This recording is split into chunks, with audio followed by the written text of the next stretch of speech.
नमो India, मैं हूं SR5। स्वागत है आपका वर्ल्ड अफेयर्स हिंदी में। तो आइए समझते हैं कि आखिर मामला क्या है। दरअसल जब आप एक ऐसे आर्टिकल देखते हैं भाई साहब, आपके हृदय के अत्यंत गहराई में एक हलचल मच जाएगा जब आपके पास इतना बड़ा अमाउंट सुनने को मिलता है। यहाँ आप देख रहे हो करीबन 19,000 करोड़ की डील की बात की जा रही है और ये डिफेंस मिनिस्ट्री की ओर से यानी रक्षा मंत्रालय की ओर से ऐसा स्टेटमेंट बाहर आया है। आपको यहाँ देखने को मिलता है कि HSL और आपको दिखता है कि FSS। ये होता क्या है? दरअसल इसे बोला जाता है फ्लीट सपोर्ट शिप। ये आखिर नेवी के लिए कैसे काम आता है, इन सभी विषयों के ऊपर आइए चर्चा करते हैं। क्या ये कब तक बन के तैयार हो जाएगा? हमारे देश के वो 3 सेना जिसमें से एक सेना आते हैं नेवी, जिनके नाम से आप जानते हैं उन्हें, ऐसे विषय में इन्हीं के लिए ये सब किया जा रहा है। आखिर क्यों है ये वजह जरूरी जानना कि स्टेप बाय स्टेप कि हमें किस प्रकार इसे समझना चाहिए, किन चीज़ों को हमें गहराई पूर्वक समझना चाहिए। क्योंकि जब मामला देश से जुड़ा हो और ख़ास करके सैनिक से जुड़ा हो तो यकीनन इस चीज़ के ऊपर हमें जानकारी रहना ही चाहिए। ऐसे में रक्षा मंत्रालय, जिस प्रकार मैंने पीछे आपको बताया कि FSS की बात की जा रही है, यहाँ पे HSL को सौंपा गया है, जिसे आप जानते हैं हिंदुस्तान शिपयार्ड लिमिटेड के नाम से। और ये वो कंपनी है ना जिसके पास मतलब वो वाला हुनर है भाई साहब, जो आपने ये कह सकते हो कि एक प्रकार से made in India, make in India आपने अभी बखूबी सुना ही होगा। और ऐसे विषय में आए दिन इंडिया अपने डिफेंस मामले में भी कई प्रकार के चीज़ों को आगे बढ़ा रहे हैं ताकि हमारा मेक इन इंडिया ही हो, सब कुछ, सब चीज़ में हम लोग मेड इन इंडिया कर पाएँ, दूसरे देशों पे निर्भर ना रहें। इसी प्रकार आपने वायुसेना के लिए तेजस को देखा होगा, जो बिल्कुल ऐसा किया ही जा रहा है। आप कह सकते हो कि अब वक्त आ चुका है कि इंडिया काफ़ी तरीक़ों से बदल चुका है। अभी हाल ही में आपने देखा चंद्रयान 3 का किस प्रकार हम लोग उन्हें झंडा लहराया और पूरे विश्व में एक डंका पीट देने वाली बात था कि आखिर नेवी के लिए FSS कैसे फायदेमंद होगा, ये कैसे काम करता है, किन चीज़ों के ऊपर सबसे ज़्यादा ध्यान दिया जाता है, कैसे हम दूसरे सेनाओं के लिए भी और आम जनता के लिए ये कैसे लाभदायक होगा, ये जानने वाली बात यकीनन हो जाता है। ऐसे में रक्षा मंत्रालय की ओर से क्या कहा गया ये अवश्य आप देख लें।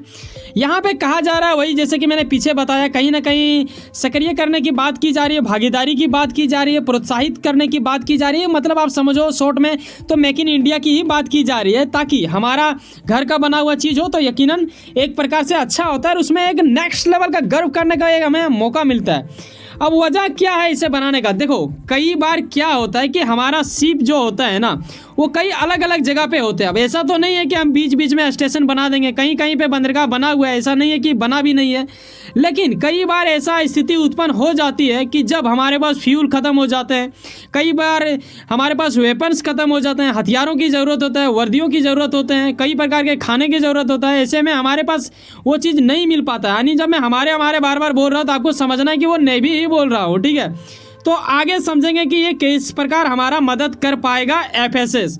यानी यहाँ आप ये देखते हो कि भाई साहब अगर आपके पास पानी ख़त्म हो जाता है, अगर आप नेवी हैं और उस शिप में हैं तो FSS है ना वो आपके लाभदायक होंगे, क्योंकि ये ना सिर्फ पानी, ना सिर्फ ईंधन और ना ही सिर्फ आपको तेल देता है, ये बिल्कुल आपको गोला बारूद भी अवेलेबल करवाएगा और साथ में आपके यहाँ पे जितने भी चीज़ का ज़रूरत होगा हर वो चीज़ को आपके यहाँ पे पता है। मतलब एक प्रकार से आप ये कह सकते हो, अगर सरल भाषा में समझना चाहो, एक डिलीवरी बॉय जिस प्रकार शहर गलियों में घूम घूम के आपको पास सामान पहुँचाता है ना, बिल्कुल वही प्रक्रिया होने वाला है। लेकिन ये बनके तैयार होने में कितना टाइम लग जाएगा? आप जैसे कि आपने देखा अमाउंट है 19,000 करोड़, ये कोई छोटा अमाउंट तो है नहीं, तो बिल्कुल उतना ही टाइम भी लेता होगा। ऐसा तो नहीं है कि चुटकियों में ऐसे करके बन जाएगा कि भाई साहब अभी दिए आपने ऑर्डर और अभी बना के दे देगा HSL। यहाँ आप ये जान लो इनका कुछ निजी जानकारी जो कि काफ़ी लाभदायक होगा आपके लिए। FSS में करीबन 44,000 टन का क्षमता होगा कोई भी चीज़ लेके जाने के लिए। ऐसे में आप फ्यूल, तेल जो भी मैंने पीछे दिखाया वो हर वो चीज़ को ये ले जा सकती है। अब सवाल ये है कि आखिर ये कितने दिन में बनके तैयार होगा, तो इन विषयों के ऊपर भी हम लोग आगे समझ ही जाएंगे। डिफेंस मंत्रालय की ओर से अगर कुछ एक्शन लिया गया तो बिल्कुल सोच समझ के ही लिया गया होगा। और ऐसे में वर्ल्ड अफेयर्स हिंदी किस प्रकार आपको समझाने की काफ़ी जिद्दोजहद और प्रयास कर रहा है, तो यकीनन यहाँ आप कह सकते हो कि BJP सरकार, क्योंकि यहाँ कहीं ना कहीं विपक्ष का कुछ कहना, इसके ऊपर स्टेटमेंट देना, मुझे लगेगा कि ये बिल्कुल मूर्खता होगा। क्योंकि अगर जहां बात आ जाता है देश की रक्षा का ना, तो वहां मुद्दा आना चाहिए देश की नागरिकता के प्रति, मतलब देश के अंदर जो आपको जज्बा जगता है, जिस प्रकार हम लोगों ने चंद्रयान 3 में देखा, जब पूरा इंडिया एक साथ मतलब झूम रहा था, यही जोश होना चाहिए। ना कि इसमें विपक्ष का होना चाहिए, शक करना चाहिए कि हाँ भाई साहब इतना गया, क्या होगा स्टेटमेंट, कितने जगहों पे होगा। मैं बताना चाहूँगा कि ये अभी अमाउंट जिक्र किया गया है, इसे बनने में काफ़ी टाइम लगेगा। यहाँ पे आप ये देख लो, माना जा रहा है कि करीबन 8 साल का समय लग सकता है। अब ये एक बड़ा मुद्दा बन जाता है जब 8 साल में बोल रहा होता हूँ। ऐसे में आप ये भी देख लो, करीबन 168.8 लाख मानव दिवसानी प्रतिदिन को अगर जोड़े, आप अगर महीना में तोड़ना चाहो तो आप तोड़ सकते हो, ठीक है, जोड़ हिसाब करके देख लो कितना दिन होता है, लेकिन 8 साल करीबन लग जाएगा। तो ये एक शर्त पे शायद कम हो सकता है, अगर सेना के प्रति अगर लोगों में ये जज्बा ज़्यादा ही हो गया हो, HSL के प्रति जो लोग काम कर रहे हैं उन लोगों के अंदर, तो वो लोगों को बढ़ा सकते हैं, आनी मजदूरों को बढ़ाएगा तो ये काम थोड़ा जल्दी हो जाएगा। जो भी लोग करते हैं वहाँ के जो ऑफिसर्स हैं वो लोग अगर ज़्यादा आबादी में आ गए तो ऐसा कुछ हो सकता है जब हमें बेहद हद तक थोड़ा पहले नज़र आ जाएगा। यकीनन मुझे लगता है कि 8 साल कुछ ज़्यादा ही समय हो सकता है। हमें अगर मैं अपनी अंदाज़ा से बोलूँ तो 4 से 5 साल काफ़ी है, लेकिन ये कहना भी एक प्रकार से मतलब स्पष्ट नहीं नज़र आ रहा है, क्योंकि मैं ये दावा के साथ नहीं कह सकता हूँ, क्योंकि आर्टिकल के माध्यम से तो 8 साल ही दिख रहा है भाई साहब। लेकिन ये भी जान लो, कई लोगों को ऐसा भी लगता है कि मंत्रालय जो होते हैं यानी रक्षा मंत्रालय, वो सिर्फ सेना को ऑर्डर देते हैं। जी नहीं, ये दरअसल तीनों सेनाओं को हैंडल करते हैं। ऐसे में वायुसेना है, थल सेना है, आपको यकीनन पता होगा, ठीक है, और नेवी तो आप जानते ही हैं जल सेना के नाम से।